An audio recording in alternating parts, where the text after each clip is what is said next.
Estar hoje aqui compartilhando com vocês alguns assuntos que a gente tem uma expertise já de muitos anos, estamos completando 30 anos de advocacia esse ano, então nessa jornada aí a gente já viu bastante coisa acontecer, aquilo que dá certo, aquilo que não dá certo, e hoje a gente veio compartilhar aquilo que a gente vem acumulando com todos, que espero que seja bastante útil, né, para iluminar esse assunto. Vamos começar, né, pessoal? A gente trouxe para vocês hoje aqui sobre esse tema que nos foi solicitado, que é o planejamento sucessório, né? Então, como eu tinha falado, nós estamos com 30 anos de atuação profissional aqui em Ponta Grossa, e nesses 30 anos eu sou de uma família que é um dos pioneiros do agro aqui na nossa região. A gente tem bastante tradição também nesse ramo, né? E quando a gente vai falar de planejamento sucessório, a gente vem falar de um tema que é sempre um tabu, né? Que, principalmente para nós latinos, é um tema cercado de muito preconceito. Quando alguém fala em morte, todo mundo, não fale nisso, como se fosse alguma coisa de outro planeta, como se fosse algo anormal. Mas, como se diz, né? A morte vem para todos nós. Só não vem para um organismo, um único organismo vivo no planeta Terra que não morre. Este organismo é a Turritopsis nutricola. Ela é uma água-viva, pessoal. Os biólogos ficam assim impressionados como este ser vivo aí se comporta, que com o passar do tempo, ao invés do seu organismo ir entrando em debate, ele vai se rearranjando de forma que ela, podemos dizer, é um organismo que não morre. Incrível, né? Não sei se alguém sabia da existência desse negócio, mas, infelizmente, o mesmo não acontece conosco.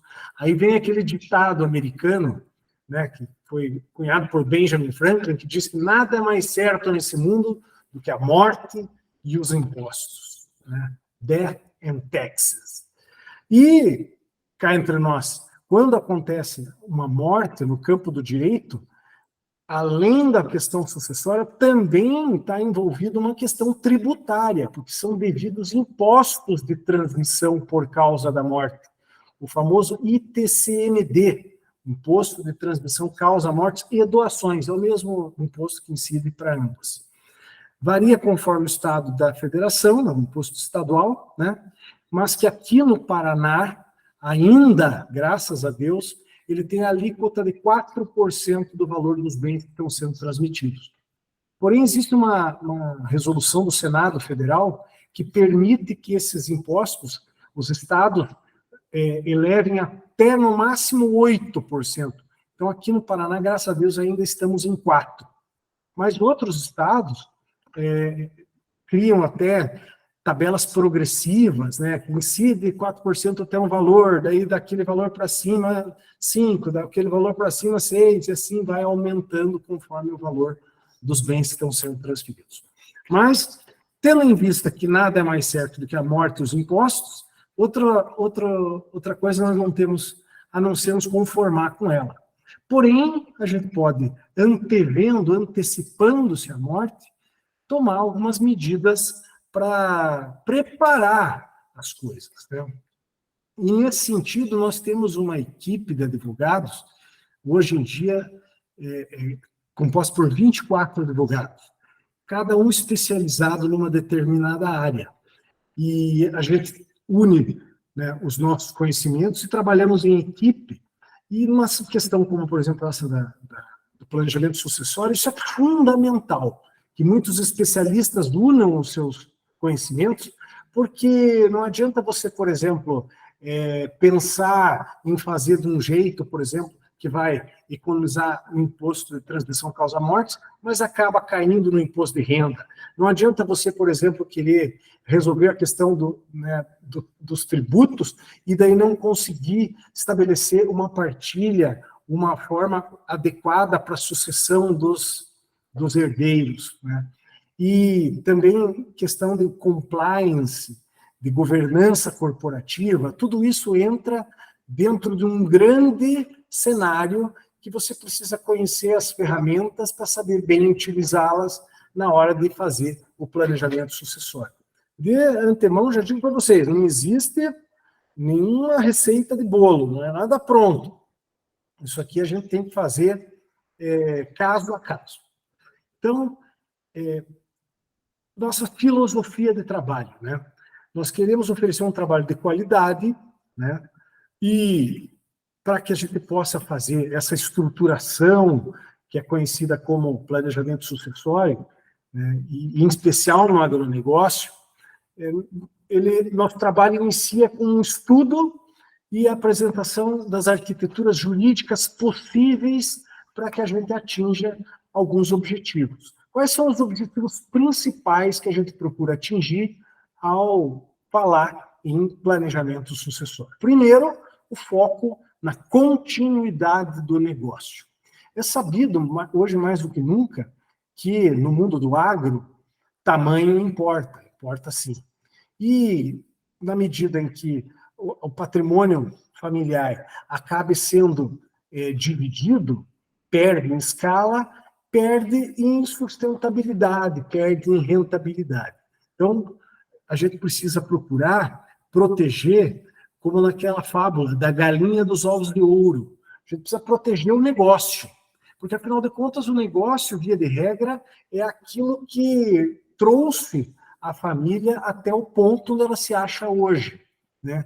Foi com base neste negócio que se viveu, se criou os filhos, com as alegrias, as tristezas, mas, enfim, superações, e o negócio hoje existe e com potencial para perpetuidade desse negócio.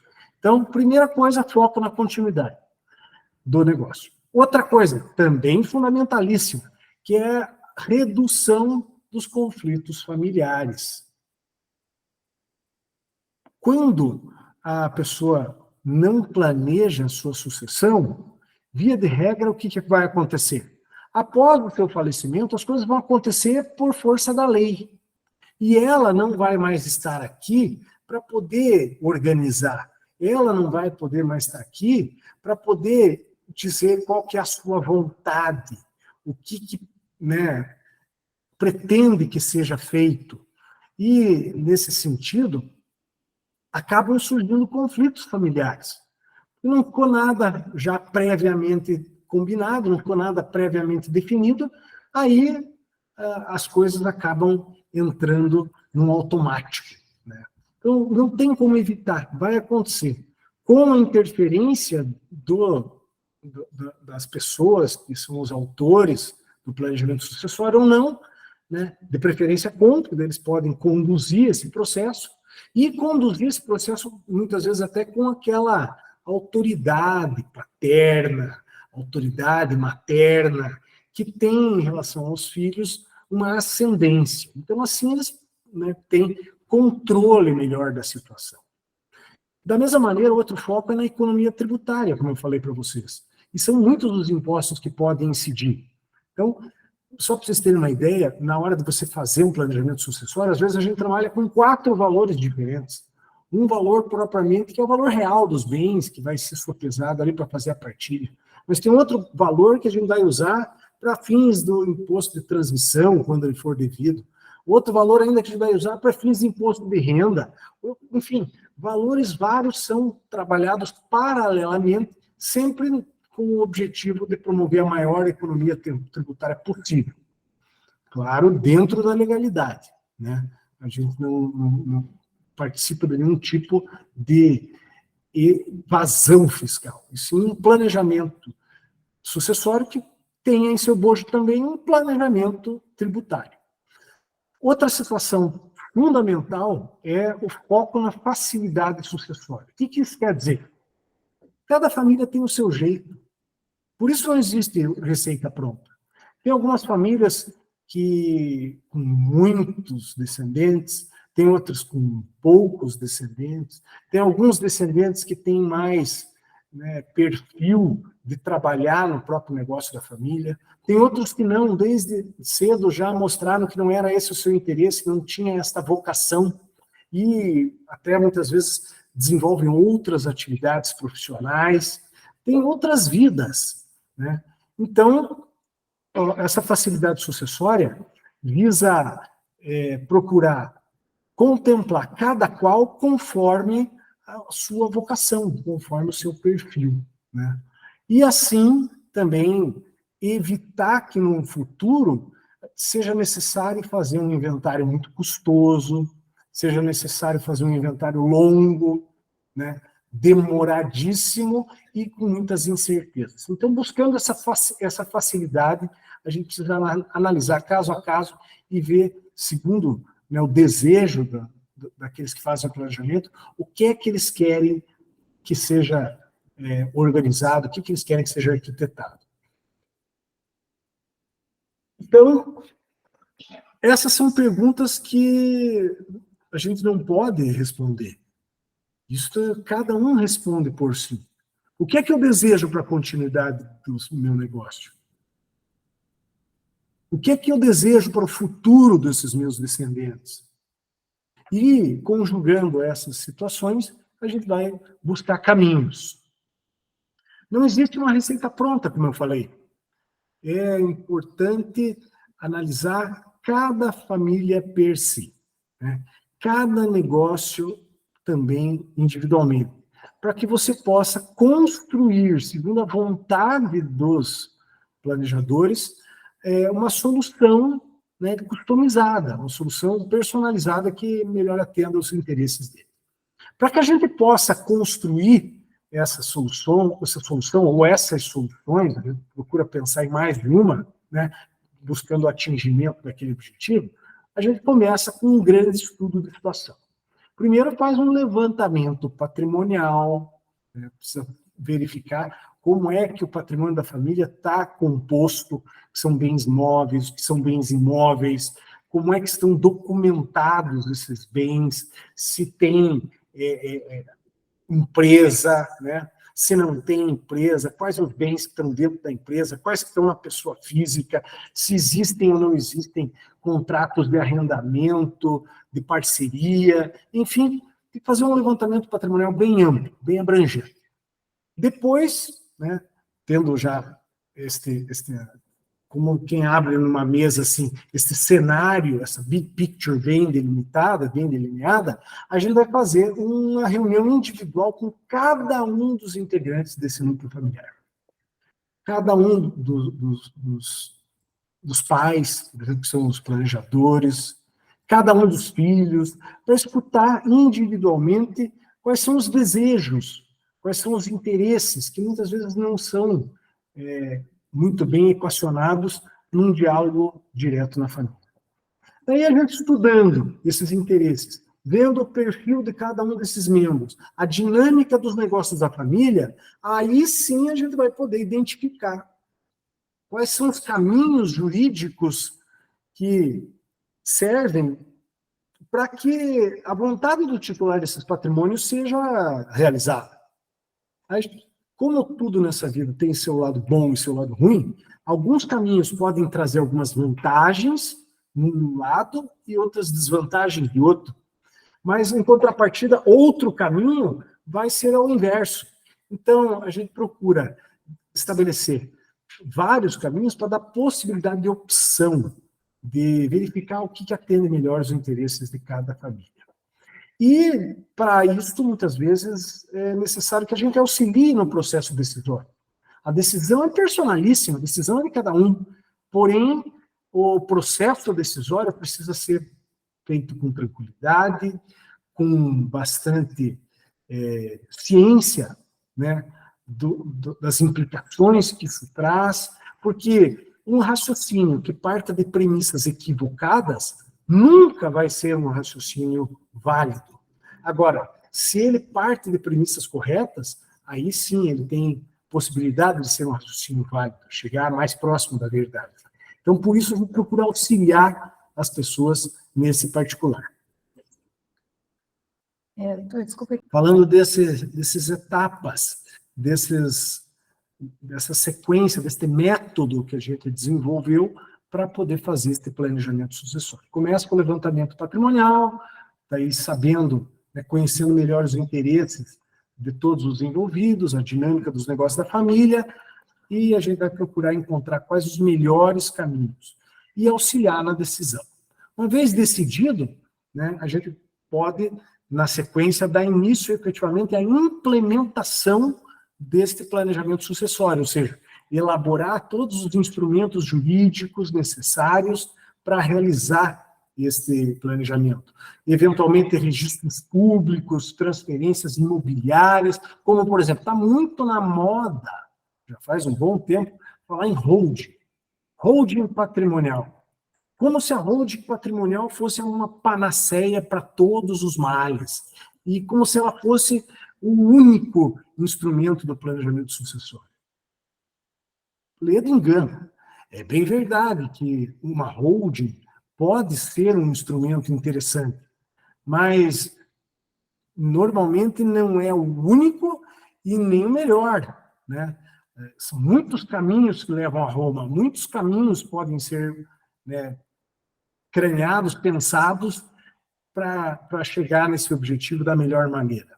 A holding, ela simplesmente ser criada não adianta. Se tiver a participação de empresas, né, pessoas jurídicas, é fundamental se estabelecer um sistema de governança corporativa, de governança familiar, né, para garantir a participação de todos e que todos possam também oferir os resultados advindos, né, segundo os seus méritos deste planejamento e deste trabalho. Espero ter sido útil, procurei correr um pouquinho para ficar à disposição de vocês e para responder eventuais dúvidas, eventuais questionamentos que vocês queiram fazer. Estamos inteiramente à disposição de todos. Muito obrigado. Muito obrigada, doutor João Paulo. Foi muito útil, com certeza. Vamos abrir para perguntas, então. Quem tiver questionamentos pode sentir-se à vontade, abrir o microfone e falar. Doutores, eu gostaria de fazer uma pergunta. Opa, como é que vai? Tudo bom? Tudo bem, doutor? Prazer. Pensando em cada família, né? Tem algum momento, assim, mais propício para que haja esse planejamento sucessório ou não tem um momento, é o momento de cada família? Realmente é o momento de cada família. Por exemplo, às vezes imagine uma família de pais jovens ainda, que tem filhos ainda pequenos. Será que esse é o melhor momento para se fazer o planejamento familiar, pensando especificamente neste núcleo familiar? Pode ser que não, porque afinal de contas os filhos ainda estão em formação e ainda não revelaram quais são os seus interesses, qual é a sua vocação, qual é, enfim, o seu talento. E a experiência aconselha que não se deve forçar os filhos, né, a adotar esta ou aquela profissão, por mais que os pais apaixonados sejam. É importante primeiro deixar que a paixão dos pais contagie os filhos. Depois deles contagiados, aí sim chega um melhor momento para se fazer. Por outro lado, né, a gente diz, está analisando esse pequeno núcleo familiar, mas muitas vezes isso está englobado num núcleo familiar muito maior, né, em que já tem outras pessoas, né, os patriarcas da família com outros irmãos, daí casados com outras pessoas, às vezes morando em lugares diferentes, países diferentes, né? Então, cada caso é um caso, mas o ideal é que se tenha maduro. Outra situação é quando, infelizmente, acontece que se sabe que um deles está cometido de uma doença potencialmente fatal. Então, aí não há tempo a perder, é necessário agir com a brevidade que for possível, porque enquanto vivo, ele tem, como eu disse, condição de influir, de decidir e de fazer segundo a sua própria vontade. Depois do seu passamento, muitas vezes fica muito mais complicado, né? Principalmente quando tem filhos menores.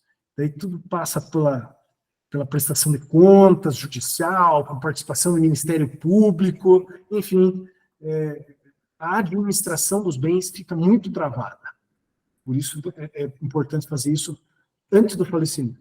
Cada caso é um caso, né? E nada impede que outros planejamentos sejam feitos, né, Antônio?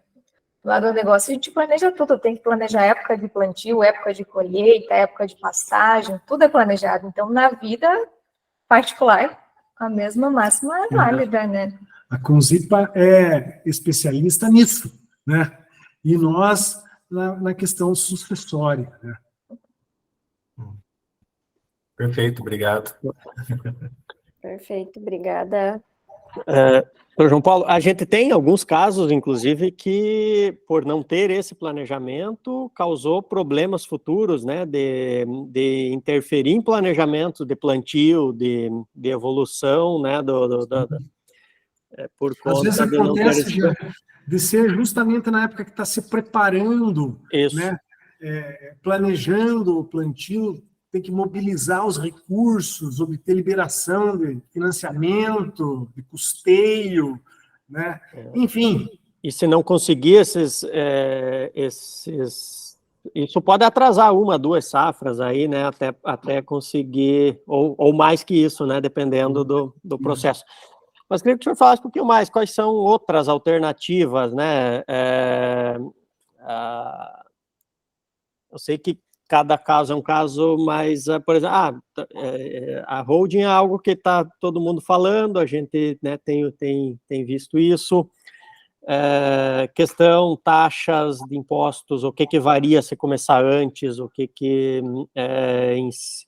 melhora quanto, ou, né, o ganho é muito mais, né, na gestão. Um pouquinho mais sobre isso, benefícios de começar antes, né, porque a gente escuta sempre, é bom começar, mas de repente, mexer com isso é melhor deixar para depois, né? Então, quais alternativas e tal, né? Ou então a pessoa vai pretender fazer uma holding e já de cara acaba esbarrando nos tributos que a prefeitura quer cobrar na hora de integralizar o capital, né? Integralizar o imóvel na empresa, na hora de transferir o imóvel para a holding. E daí não está no CNPJ, não está no CPF, sem burocracia. Né? Então, existem alguns instrumentos que a gente pode fazer na busca da isenção desse imposto que incide na transferência do bem para a pessoa jurídica.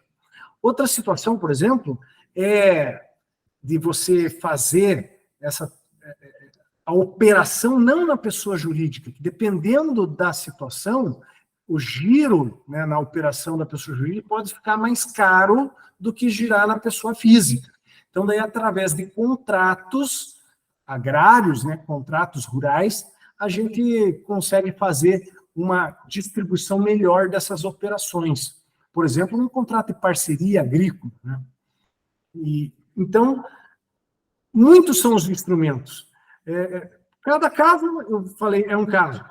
E é mais fácil a gente trabalhar com um caso concreto do que propriamente a gente ficar falando em teoria, né? Nem todos os casos a empresa familiar vai ser a melhor solução, né? Às vezes a transferência de um imóvel ou de algum bem específico para um dos herdeiros, enfim, tem várias situações que podem se mostrar melhores do que você simplesmente ir lá e construir uma holding familiar e integralizar todos os bens.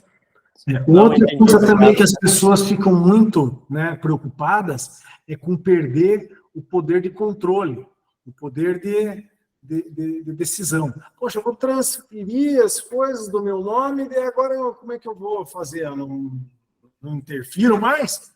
Não, existem instrumentos jurídicos que garantem que, enquanto vivos, os pais permaneçam com as rendas, todas elas, ou parte delas, mas principalmente que permaneça com o controle da sua atividade e dos seus negócios. Uma pergunta. Pois não. Quando a família tem interesse em fazer holding, por exemplo, e ela tem vários bens, mas alguns desses bens, eles têm interesse em vender, por exemplo. Eu estou tomando por base a minha própria família, tá? Aproveitando que estou na presença de uma autoridade, vamos perguntar. Determinados bens quer vender, mas também quer fazer a holding.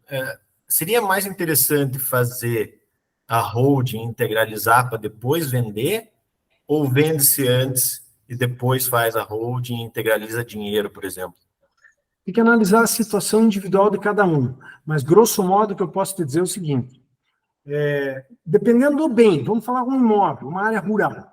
Uma área rural que está na família há muitos e muitos e muitos anos. Né? E se você pretender vender esta propriedade, né, que está no nome de uma determinada pessoa, tem que verificar como que vai ficar o ganho de capital, o imposto de renda, o lucro imobiliário gerado nessa operação. Algumas vezes, quando ele está há muitos anos na família, você acaba somando isenções e o imposto de renda gerado acaba sendo bem mais favorável. Né? Mas outras não. Daí compensaria mais integralizar o bem numa pessoa jurídica, que seja uma pessoa jurídica de atividades de compra e venda de bens, e daí vender esse imóvel na jurídica, sendo tributado como uma atividade operacional da empresa. Ele tem que fazer conta para ver o que é mais vantajoso, que é menos oneroso. Perfeito. De novo, satisfeito. Ótimo.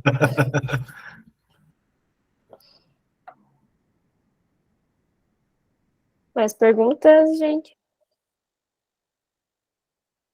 Interessante falar que até a natureza da empresa, né, Vitor, também faz diferença. Sim, o objeto social da empresa faz toda a diferença. No momento da integralização, no momento da eventual venda do bem, tudo isso você tem que controlar para... Tudo que começa errado, vai errado, né? Então tem que planejar todas as etapas e fazendo etapa por etapa. Por isso que tudo começa com um grande levantamento patrimonial, uma análise macro da situação, né? Ponderando cada um dos valores, a situação documental dos bens, muitas vezes precisa, antes de qualquer providência, fazer uma regularização documental, que a gente faz também, prévia, né? E a partir disso você vai seguindo aquele teu planejamento. Por isso, um planejamento.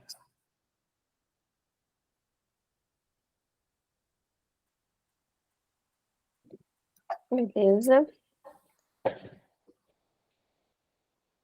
Então, se não tiver mais perguntas, Fer, deixamos... deixar os contatos do Jefferson colocou ali, né, no chat. Aí depois a gente vai carregar, se permitirem no YouTube, já vamos deixar embaixo também, tá? Então, obrigada, vou agradecer a vocês pela disponibilidade de fazer essa live, tá? Foi muito proveitoso para nós, né? Várias vezes surgem algumas dúvidas e sempre que surgir a gente já sabe a quem recorrer. Com certeza. Surgir essas demandas, já sabemos a quem recorrer. Para nós foi um prazer, Lídia. Foi muito bom estar aqui com vocês, Lídia. Quando precisarem, é só dar um grito que a gente fica muito feliz de poder esclarecer, trazer um pouco de luz sobre esses assuntos. Joia. Muito obrigado, João Paulo. Obrigado, Fernanda. Acho que essa esclarece que tem que fazer, tem que incentivar, né, o pessoal a fazer logo, e que não é simplesmente fazer alguma coisa que está na moda, né? Isso... Antes que comece a aumentar os impostos, porque a gente olha no horizonte, não é brincadeira. Né? Ou dizer, vai esperar, deixar, isso aí atrai nada, tem que se preparar antes, como o senhor falou, realmente quando fala em morte é um tabu, né? Mas é planejamento para que o negócio se mantenha, né?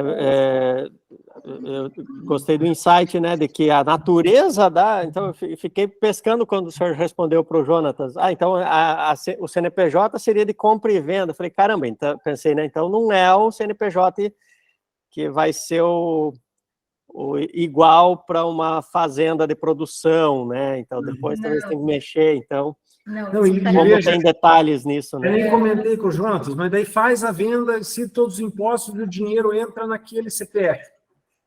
Não, mas eu tenho interesse de transferir esse dinheiro para os meus filhos, por exemplo. Tá.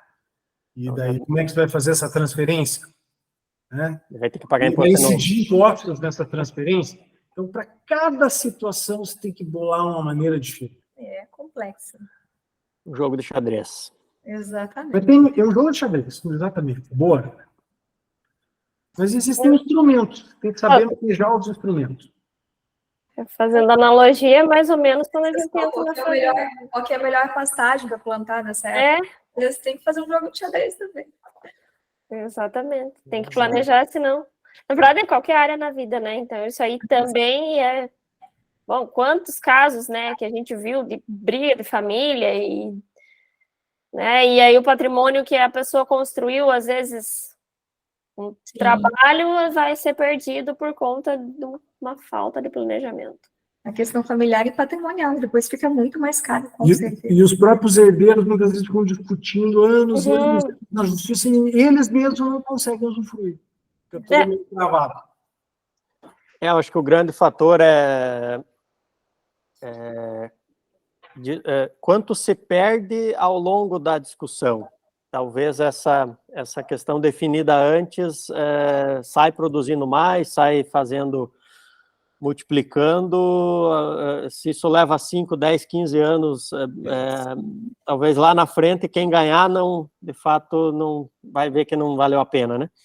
E a paz de espírito, né? De saber que tudo já está Mais resolvido. Então, quando o pior acontecer, as coisas já estão todas encaminhadas. Isso daí não tem preço. Claro, eu acho que esse é o imposto mais bem pago.